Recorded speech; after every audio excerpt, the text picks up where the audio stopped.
Bismillahirrahmanirrahim. Assalamualaikum warahmatullahi wabarakatuh. Halo semuanya, perkenalkan nama saya Muhammad Barul Ulum dengan NIM 0490614452. Pada kesempatan kali ini saya akan menjelaskan sebuah materi yang tentunya sudah sangat dekat dengan apa yang kita pelajari dalam mata kuliah inovasi pembelajaran, yaitu tentang sistem asesmen adaptif berbasis Artificial Intelligence atau AI. Video ini akan membantu kita memahami bagaimana cara kerja sistem tersebut, manfaat praktisnya, dan juga bagaimana cara menggunakannya dalam sesederhana mungkin. Saya juga akan memberikan contoh nyata bagaimana hasil asesmen adaptif bisa membantu dosen melakukan intervensi yang lebih personal, serta membantu mahasiswa mengetahui dan memperbaiki kemampuan mereka sendiri. Oke, next slide. Sekarang, mari kita lihat bagaimana sistem asesmen adaptif ini bekerja. Pertama, ketika mahasiswa mulai ujian, sistem akan memberikan soal dengan tingkat kesulitan normal. Jika mahasiswa menjawab benar, maka soal selanjutnya akan menjadi lebih sedikit sulit.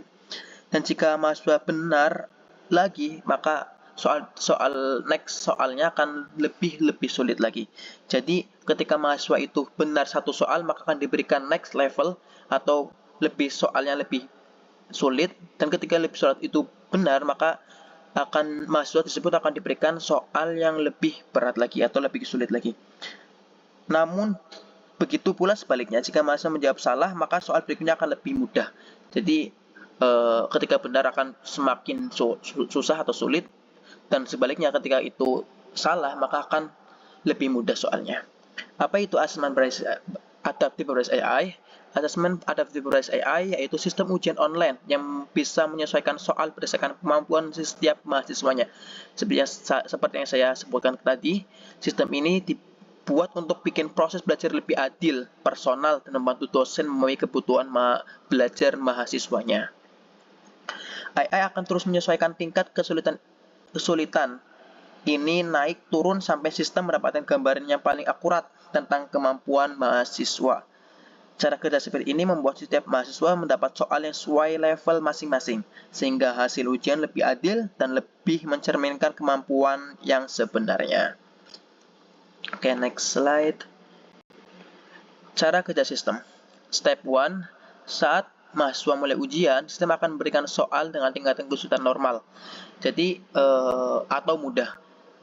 Ketika memulai menjawab soal tersebut, maka mahasiswa akan diberikan pertanyaan yang mudah atau normal, dan step 2, jika mahasiswa benar, soal berikutnya akan lebih sulit. Tadi yang saya sebutkan ya. Dan step 3, jika salah atau tidak yakin, soal berikutnya akan lebih mudah. Sebaliknya, kalau emang salah akan dipermudah oleh sistem AI tersebut. Dan step keempat, AI akan terus menyesuaikan sampai diperoleh gambaran kemampuan mahasiswa. Seperti yang saya tadi jelaskan, ketika AI sudah menerima atau memperoleh gambaran nyata kemampuan mahasiswa tersebut, maka hasil dari pertanyaan-pertanyaan tadi akan dikemas oleh AI dan mencerminkan level dari kepemahaman mahasiswa tersebut.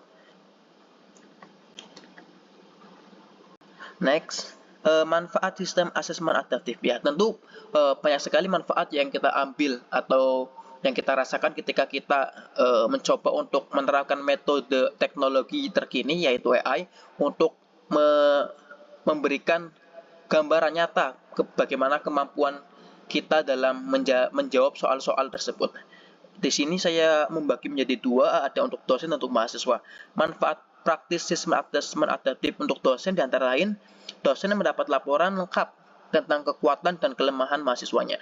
Ya tentu karena ini berbasis AI ya, jadi data itu lengkap dari mulai kelebihannya, kekurangannya, dosen akan memahami itu semua karena ini berbasis AI atau teknologi yang terkini. Dan dua, dosen bisa memberikan intervensi yang tepat, misalnya bimbingan tambahan atau materi remedial. Nah, kalau emang kan udah ada gambaran itu ya, udah ada gambaran bagaimana kekurangan dan kelebihan mahasiswa. Jika ada kekurangan, maka dosen akan melihat, oh ini yang kurang dari mahasiswa saya, dan saya harus memberikan intervensi berupa bimbingan atau remedial terhadap kekurangan mahasiswa tersebut. Contoh mahasiswa tersebut kekurangan dalam pembelajaran seperti saya grammar atau yang lainnya, maka akan diberikan pembelajaran grammar tersebut karena kekurangan mahasiswa tersebut. Dan manfaat lainnya yaitu menghemat waktu penilaian. Tidak perlu memeriksa satu persatu AI yang mengerjakan. Oke, jadi ketika menggunakan AI maka udah otomatis kita mempersingkat waktu kita, memperhemat waktu kita untuk memberikan penilaian kepada mahasiswa kita. Jadi ketika itu diterapkan maka kita akan menerima hasil real dengan waktu yang sangat cepat. Dan untuk mahasiswa banyak manfaatnya. Yang pertama, mahasiswa dapat nilai yang lebih akurat sesuai kemampuan sebenarnya. Jadi nilai yang didapatkan itu akurat dan real, baik kekurangan maupun kelebihan dari mahasiswa tersebut. Dan kelebihan lainnya, mahasiswa tahu bagaimana yang perlu diperbaiki, jadi belajar lebih terarah. Ketika mahasiswa tersebut udah mengetahui kekurangannya, kelebihannya, maka ia akan berpikir, oh ini kekurangan saya, oh ini kelebihan saya. Dan ketika kekurangan saya itu saya ketahui, maka saya akan mencoba untuk terus menyiapkan, belajar lagi untuk bisa menjawab soal-soal yang terasa sulit atau tidak bisa menjawabnya. Yang ketiga, lebih percaya diri. Ketika soal itu tidak langsung, soal yang pertama itu memang tidak sulit dan kemudian sulit-sulit. Karena apa? Karena ketika mahasiswa diberikan soal yang mudah dulu, maka dia akan memiliki confidence atau kepercayaan diri yang tumbuh pada diri mahasiswa tersebut. Next slide. Sorry.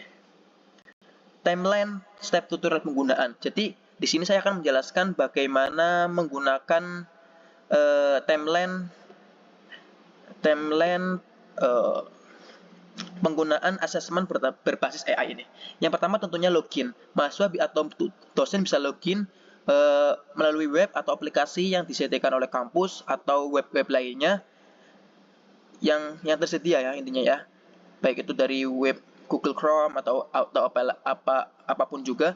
Yang penting itu pertama dosen atau mahasiswa itu login terdahulu. Kemudian setelah login mahasiswa bisa mencari menu asesmen adaptif.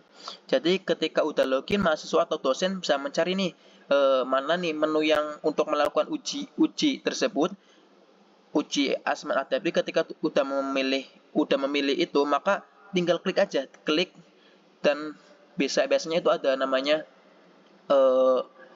pendahuluan gitu ya. Jadi pendahuluan dulu, kemudian ketika udah memilih asesmen adaptif, mahasiswa atau dosen bisa memulai ujian. Yang keempat, AI menganalisis jawaban. Maka ketika sudah memulai ujian, maka ketika salah AI akan menganalisis, ketika benar dan AI akan menganalisis juga. Dan yang terakhir, hasil ujian berbasis AI muncul. Ketika udah melakukan hal tersebut, maka hasil ujian berbasis AI ini akan muncul dengan sendirinya. Oke. Itu timeline atau step tutorial penggunaan dari asesmen berbasis AI. Yang ketiga, grafik penilaian dan soal. Seperti yang saya jelaskan sebelumnya pada pendahuluan, rule 1, semakin benar jawaban maka semakin soal. Ketika soal itu benar, mahasiswa pertama menjawab dengan benar, maka soal kedua akan lebih sulit. Ketika mahasiswa bisa menjawab soal kedua itu, maka soal ketiga akan lebih sulit. Dan rule kedua, sebaliknya, semakin salah jawaban mahasiswa, maka semakin mudah soal. Ketika mahasiswa diberikan soal yang mudah pertama nih, tapi ia tidak bisa menjawab soal itu, maka akan diberikannya lebih mudah lagi oleh AI pada pertanyaan kedua, yaitu rule 1 dan rule 2, yang mungkin ketika saya menjelaskan ini ada gambaran ya, baik dosen maupun mahasiswa tentang asesmen berbasis AI. Oke, next slide.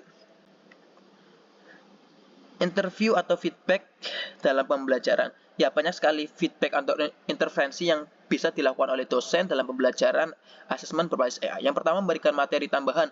Nah, kalau ada materi tambahan nih, yang sekiranya buat mahasiswa tersebut masih kurang, dosen bisa tahu nih, intervensinya apa dengan memberikan materi tambahan tersebut. Yang kedua, membagi mahasiswa ke kelompok belajar kecil. Mahasiswa yang butuh bantuan bisa digabung dalam kelompok khusus bimbingan. Nah, ketika udah dosen memilih atau melihat jawaban dari mahasiswa tersebut, maka dosen akan dosen akan mengerti bahwasanya ini mahasiswa yang masih kurang dan ini mahasiswa yang udah sesuai dengan kriteria pembelajaran. Jadi ketika mahasiswa tersebut kurang bisa dikelompokkan menjadi kelompok kecil hingga memberikan materinya tersebut itu bisa lebih mudah gitu. Karena udah dibagi per kelompok melalui pemahaman yang didapat dari proses asesmen berbasis AI ini. Yang ketiga, membuat kuis ulang untuk materi yang sulit jika sebagian besar. Nah, ini artinya dosen bisa memberikan pembelajaran lagi dan juga memberikan kuis atau pertanyaan lagi yang menurut dosen ini masih kurang nih dari jawaban ujian berbasis AI yang dilakukan oleh mahasiswa. Next slide. Intervensi atau feedback mahasiswa dalam pembelajaran. Dan ada juga yang bisa dilakukan nih mahasiswa ketika udah melihat hasil ujian tersebut, mahasiswa bisa melakukan apa? Satu, membuka materi yang rekomendasinya dari sistem. Ketika mahasiswa tahu, saya masih kurang di soal ini, saya masih kurang di ranah ini, saya masih kurang di pemahaman ini, maka mahasiswa bisa membuka materi lebih lanjut tentang pemahaman tersebut. Karena apa? Karena sudah diberikan oleh sistem tersebut. Yang kedua, mengulangi topik yang masih merah di grafik hasil. Ketika hasil tersebut masih banyak yang merah, mahasiswa bisa melihat, oh ini saya masih kurang ya, dan saya harus lebih dipelajari lagi atau diperdalam lagi pemahaman tentang materi tersebut. Yang ketiga, menghubungi dosen jika ada bagian yang belum dipahami. Nah, kalau emang belum ada yang paham, bisa langsung menghubungi dosen nih. Maaf Pak, saya masih kurang di ini, saya kurang di ini. Mahasiswa bisa langsung menghubungi aja ke dosennya. Itu intervensi atau feedback yang bisa mahasiswa raih ketika melakukan uji berbasis AI ini. Terima kasih atas waktunya, atas perhatiannya. Mungkin banyak sekali kata atau perbuatan yang masih salah yang masih saya lakukan. Selebihnya saya mohon maaf. Wassalamualaikum warahmatullahi wabarakatuh.